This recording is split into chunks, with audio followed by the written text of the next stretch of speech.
This morning on DC News Now, we're giving you the very latest about Hurricane Ian, which is now a Category 4 storm as it barrels closer and closer towards the west coast of Florida. What can they expect there? And also, what can we expect here with the remnants of Ian as we get towards the weekend? All these details coming up. Also coming up this morning, that devastating storm. We are tracking Hurricane Ian as it makes its way towards the west coast of Florida. About 2.5 million Floridians that are currently under some type of an evacuation order. And damage left behind, how Cuba is coping after losing power and the soggy mess flooding the island.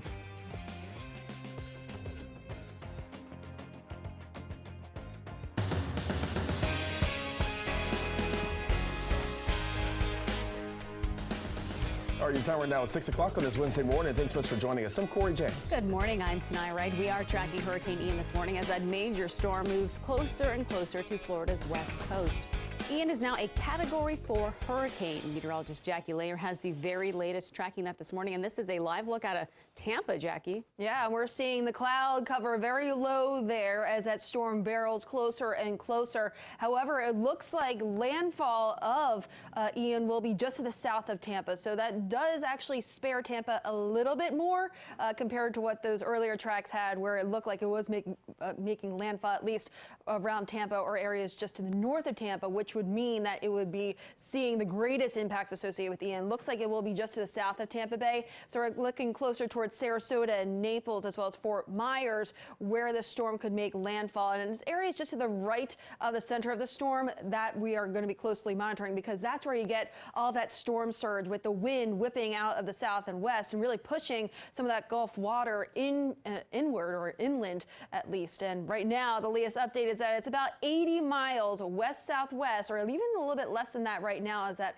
eye continues to climb its way closer and closer towards the extreme westernmost parts of Florida. Now, again, it's boasting winds of 140 miles per hour, but the wind is not the only impact that Florida will see. We're already noticing some heavy downpours and those tropical storm or tropical-like storms moving their way through. And then not only that, it will move its way across the state of Florida, and we're talking over a 24 to 48 hour time frame, and that will be dumping a lot of rainfall across much of the Florida peninsula.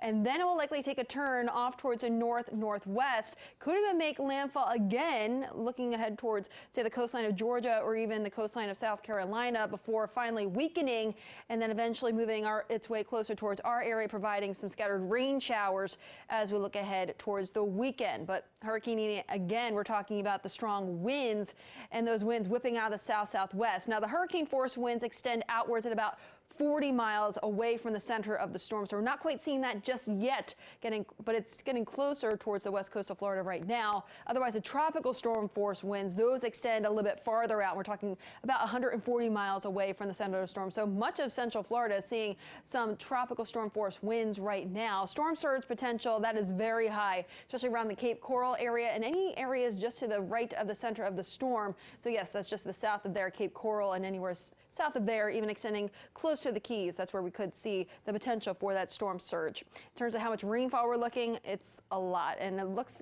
like it's trailing right across central Florida, even including Tampa Bay, Orlando, and even up towards Daytona Beach. Upwards of at least 10, even close to 15 inches of rainfall is possible over the next 48 hours. So we're talking rainfall and then also the potential there for that coastal flooding too. So something to keep in mind. Back here locally, it's relatively quiet. I have more details on the 7-day though coming up. Guys. All right, thank you, Jackie. And this morning, Florida is in a state of emergency as Hurricane Ian prepares to make landfall there. This Category 4 hurricane is expected to hit the west coast of the state really hard. Yeah, whipping winds and heavy rain could leave people in the dark for days. My administration is on alert and in action to help the people of Florida. I've approved Florida's request for emergency assistance immediately upon receiving it from the governor when they received it. And I directed my team to surge federal assistance there before the storm hit. And right now, officials are warning people living near Tampa of the concerns. This video showing traffic that was backed up for miles. Again, you just heard from Biden there. We'll get to that footage in just a moment. But many folks really planning to evacuate and trying to brace for the cover as much as possible with sandbags. Now, I've been here 45 years, and this is the first time I left for a storm. The water just really scared me, and as well as the path. It was very confusing, and I didn't want to risk it. Experts say Florida has not seen a storm like Hurricane Ian in 100 years. And as Ian approaches Florida, we look at the damage left in the storm's wake. Our Lex Juarez is here in our studio with us this morning. So, Lex, exactly what kind of damage could we see here in the States? Well, Hurricane Ian left 11 million Cubans in the dark as a Category 3 hurricane when it hit yesterday. So you can imagine as a Category 4 what could happen. Taking a look at that damage with 125-mile-per-hour sustained winds, the damage is extensive in Cuba. Now, these photos are from the Associated Press. Houses destroyed, trees and power lines toppled over, families sifting through the rubble for things that can be saved, and power out in the whole country. So they only have those daylight hours to make significant headway on that cleanup effort right now. Officials in Cuba have set up 55 shelters and evacuated a total of 50,000 people from the spot where Hurricane Ian made landfall in Cuba. Of course, as we see damage in Florida, we'll bring that to you as well. Live in studio, I'm Lex Juarez, DC News Now. All right, we're looking at a traffic crash involving a tractor trailer on the right shoulder. 95 headed northbound right near 234. You're seeing some delays begin to build as you're trying to get toward the Beltway or the district. So do be careful there. Now let's move along to 66 headed east and west in Centerville, Fairfax. You're looking pretty good. We did have a disabled vehicle on 66 headed toward Centerville, but it did clear. That was 66 headed westbound. That Mixing Bowl stretch is looking okay, but check out Frederick. So we have this new crash reported. This is off of 26 right near Chestnut Grove, but it's not causing any issues. It's way too early probably. So be careful though. Keep that in mind as you're traveling to work or school this morning. That is a small road, so that could get a little bit busy there. Now coming out of Frederick headed south, you're dealing with some delays. That's in the Hyattstown area. After that, you should be good all through Germantown, Gaithersburg, Rockville, and Bethesda beyond to the 270 spur. All right, over to you. Thank you, Shanika. Breaking now this morning, the D.C. Fire Department is investigating a fire at a home in Northeast. Now, this all happened on Olive Street last night. Fortunately, no one was injured, but again, the cause of that fire still remains under investigation. Your time right now is 6:07. Happening now, a new report has Fairfax County schools revamping many of its policies. It's coming after a counselor at Glasgow Middle School was fired when the school district learned he had been convicted on child sex charges earlier this year. But those charges came in November of 2020, and they also slipped through the cracks. And he was still allowed to work at Fairfax County Public Schools despite his conviction. DC News Now's Joseph Omo is live outside of Glasgow Middle School this morning. And Joseph, how is the school district taking steps to make sure this does not happen again?